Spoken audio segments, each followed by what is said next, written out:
Hey guys, welcome back to the channel and welcome back to the vlog. So आज मैं एक usual vlog नहीं बनाने वाला हूँ जो यूजुअली मैं दिखाता हूँ अपने वीडियोस में अपने लाइफ के बारे में या इन जनरल जहाँ भी मैं जा रहा हूँ आ रहा हूँ जो भी कर रहा हूँ राइट। सो ये वीडियो बेसिकली एक वीडियो है जिसमें मैं अपने दिल की बात कहना चाहता हूँ and that is related to अभी जो घर में हमारी खुद की मतलब मेरी और मेरी वाइफ की जो प्रेगनेंसी डेज रहे हैं एंड जो जो एक्सपीरियंस हमने किया है उसमें ड्यूरिंग द प्रेगनेंसी फिर हॉस्पिटलाइजेशन के time that is during delivery and then of course उसके बाद अभी पोस्टमार्टम में एंड थोड़ा सा डिटेल्ड होने वाला है ये वीडियो बिकॉज हम डिटेल्स में जाएंगे अपने एक्सपीरियंसेस के बारे में and of course on some grounds में अपनी वाइफ के बिहाफ में भी एक्सपीरियंस शेयर करूंगा। सो स्टार्ट करते हैं इसको इस बात से कि हम लोग रिसेंटली पेरेंट्स बने हैं। मैं रिसेंटली फादर बना हूँ एंड ऑफ कोर्स बहुत प्राउड फीलिंग है, बहुत अच्छी फीलिंग है एंड ऐसी चीज़ है, ऐसा चीज़ एक्सपीरियंस कर रहा हूँ मैं जो मैं शायद I will not be able to speak about या मैं एक्सप्लेन नहीं कर पाऊंगा रादर। बोलना तो आसान होता है बट उस तरह से एक्सप्लेन करना उतना आसान नहीं है। So it all started in April last year that is 2024 when we conceived and वहाँ से लेकर के November first week that is 5th of November जब बेबी प्रीमेच्योर बॉर्न हुआ।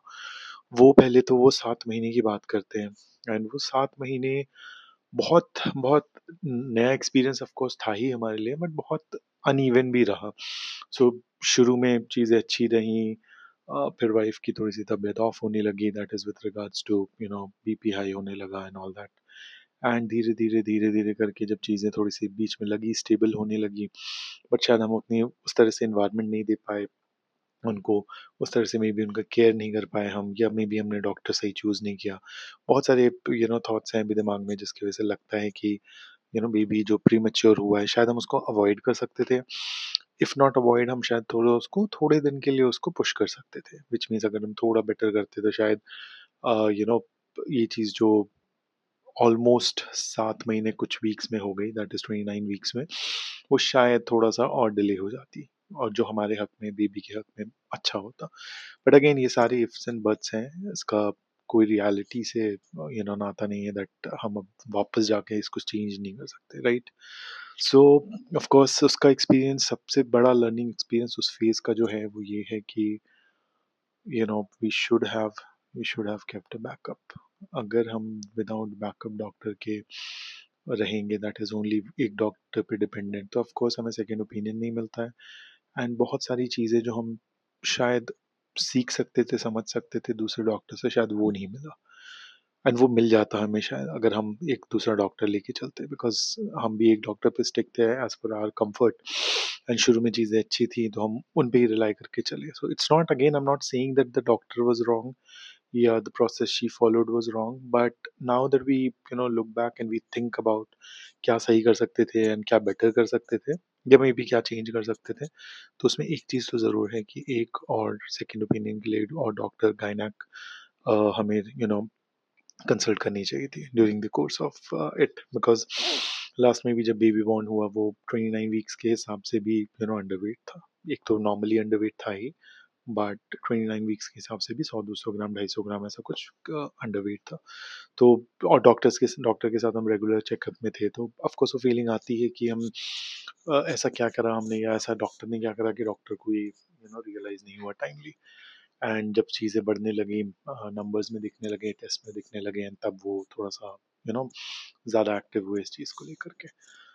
प्लस उसके अलावा एक चीज़ which I personally feel as a husband is that may be हम ना बहुत लाइट ले लेते हैं चीज़ों को। तो not just me I mean the entire family as well I feel कि प्रेगनेंसी ही तो है बिकॉज़ सब प्रेग्नेंट रह चुके हैं हमारी फैमिलीज़ में एंड एंड चीज़ें इन जनरल भी माँ सोसाइटल भी वही है कि वी टेक इट, चलो प्रेग्नेंट है उसकी केयर करना है, and then it's a usual thing, and then everybody keeps on kind of comparing the pregnancy with their pregnancy, and that's how it goes, right?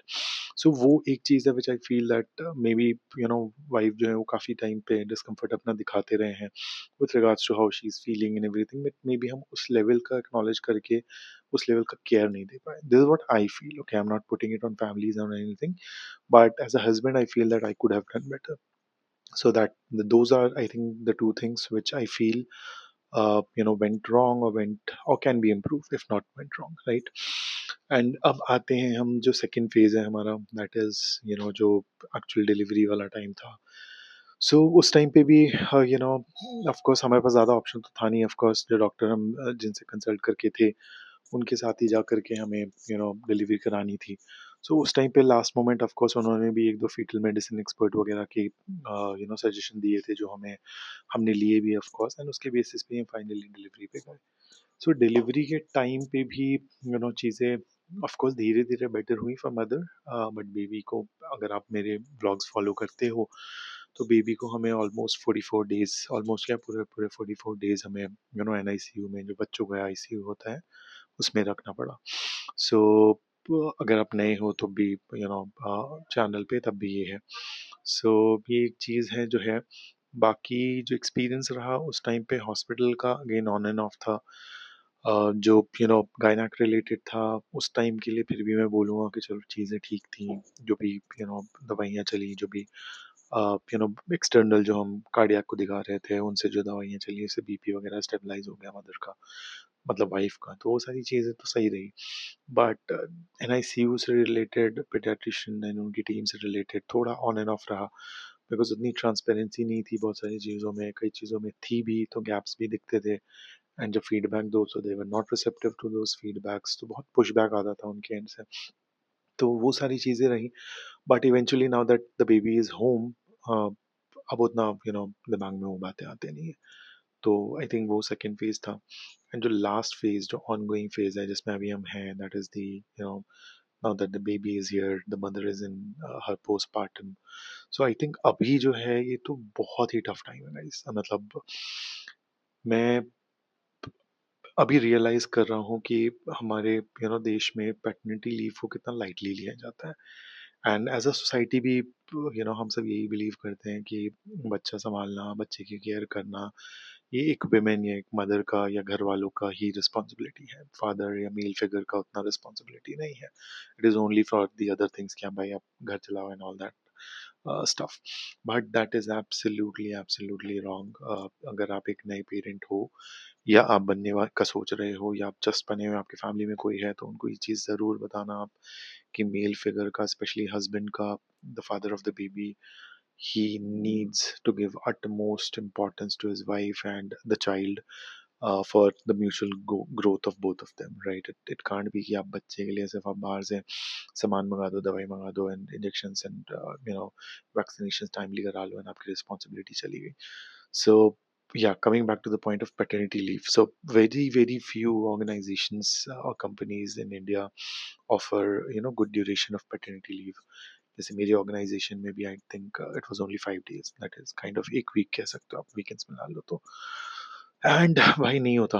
अगर आप जॉइंट फैमिली में नहीं रह रहे हो, if you don't have enough resources to keep a lot of maids, house help, etc., नहीं होता.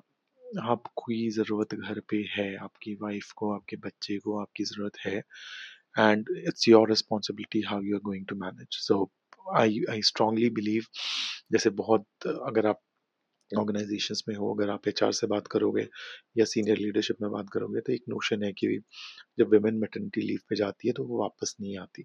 मतलब चांसेस होते हैं 50-50 की, हो सकता है वो रिजाइन कर दे मैटरनिटी लीव एंड होने के बाद.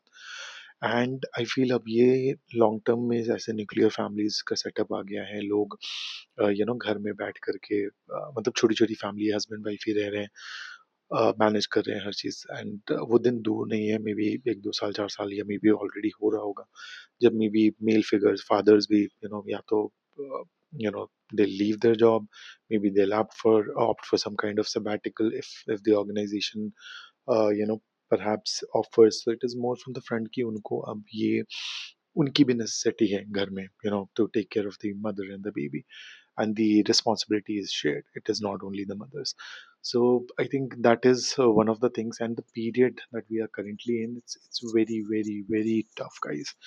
I mean, of course, experience बहुत अच्छा है, खुशी होती है हर पल, बच्चा अलग तरह से रिएक्ट करता है तो अलग लेवल की वो, अंदर से खुशी आती है, मोटिवेशन आता है कि उसके लिए भाई और करें। बट देन जो कंसिस्टेंटली आपको अपने टो पे रहना पड़ता है ना, चाहे आप फादर हो या मदर, ऑफ कोर्स मदर का फिगर और बहुत ज़्यादा है, मदर की रिस्पॉन्सिबिलिटीज इससे डबल ट्रिपल है आई थिंक, फादर से, स्पेशली जब वो ब्रेस्ट फीड कर रहे हैं या एक्सप्रेस करके बेबी को दे रहे हैं, वो सारी चीज़ें। So but the point is कि you don't get sleep, you don't get time to sleep, and you don't get time to rest even. And plus अगर उसमें आप ऑफिस जा रहे हो एंड उसको भी मैनेज करना है, किसी तरह से आपको ऑफिस वालों को समझाना है, if they can give you some kind of work from home leave for some days. So ये सारी चीज़ें जो हैं बहुत टफ हो जाती हैं, and specially again saying nuclear family में आप रह रहे हो, बड़े शहर में, बोलने के लिए आप अच्छी सैलरी कमा रहे हो या नहीं कमा रहे हो, what ever it is, but आप अपने घर छोड़ के आए हुए हो, बट ये बहुत टफ हो जाता है। एंड आई थिंक ये एक चीज़ है जो अब मेरे को रियलाइज हो रहा है, that we could have planned it better. So of course not the baby, baby is I mean planning the baby is completely fine, that I think we planned the best way possible that we could. But I think taking care of the baby and the mother during the pregnancy, and then postpartum mother care, and then the baby care, that we could have planned better, that I feel, while we are still trying to plan it, and चीज़ों को बेहतर करने की हर दिन कोशिश करते हैं हम।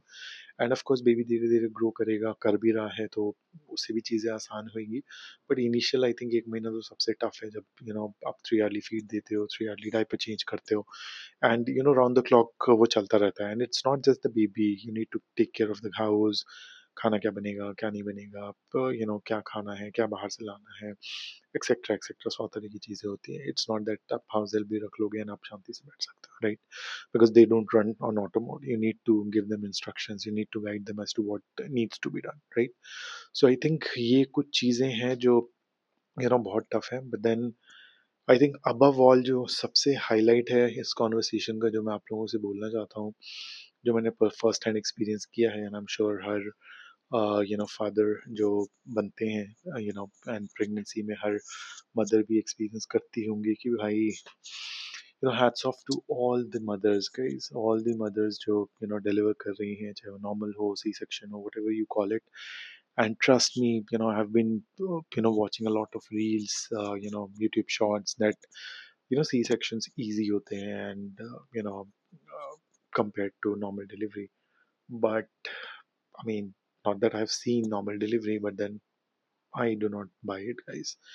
मतलब इतनी सब कुछ बॉडी में ड्यूरिंग द प्रेगनेंसी वाइफ की देख चुका हूँ, पोस्ट प्रेगनेंसी देख चुका हूँ, that I can only say कि जेन्युइनली ये सेकंड बर्थ होता है after the delivery, when the mother, the women, when she gets back to normal, her body takes time to get back to normal. And ये वाला जो phase है, I think it's not just बच्चे का birth, it is mother का rebirth as well. So I think as a society, of course, we all need to come together and understand the importance of it. इसको हम बहुत lightly लेते हैं, and because it's a natural process, of course, but the pain, the trouble, the stress, the anxiety, not sure the depression, but then something on those sorts as well. The body goes, I mean, the women's body goes, and it's tremendously overwhelming for them. And उसके साथ आपको अपने आप को manage करना as a husband, as a father to the baby, बहुत बहुत important है। अगर आप अपने पल्स पे कंट्रोल नहीं कर पा रहे हो, अगर आप उनके साथ जो उनको कंफर्ट चाहिए इमोशनल लेवल पे या मेंटल लेवल पे या फिजिकल लेवल पे, आप नहीं दे पा रहे हो, सो ये आपकी गलती है। सो ये कुछ चीज़ें हैं जो मुझे शेयर करनी थी, एंड बस मुझे था कि ये वीडियो बनाऊँ, बहुत दिन से मैं सोच रहा हूँ, अभी रिसेंटली मैं ज़्यादा रिकॉर्ड भी नहीं कर पाया vlogs, but I think this was long due. And आप लोगों को भी प्लीज़ कमेंट करके बताओ अपने एक्सपीरियंसेस, आपने फैमिलीज़ में देखे हैं किसी के बच्चे होते हुए अभी, तो आप लोगों ने कैसे कोप अप किया, आपकी फैमिलीज़ ने कैसे कोप अप किया, एंड आपके अपने फर्स्ट हैंड एक्सपीरियंस है तो और भी अच्छा।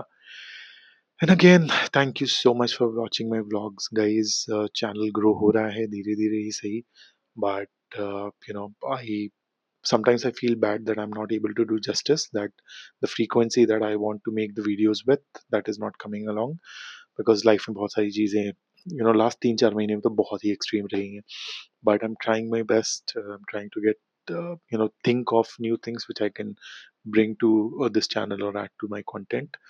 So बस आप लोग का साथ चाहिए, जितना ज़्यादा आप चैनल एम्पलीफाई कर सकते हो करिए, जितना ज़्यादा आप कमेंट करके एंगेज कर सकते हो, मुझे बता सकते हो अपने एक्सपीरियंसेस एंड टू वे बना सकते हो, उतना अच्छा। Again thank you so much for watching this vlog. I think almost 15-16 minute का हो गया है, but if you have started it, do do watch the channel, I mean entire content, entire video. Thank you.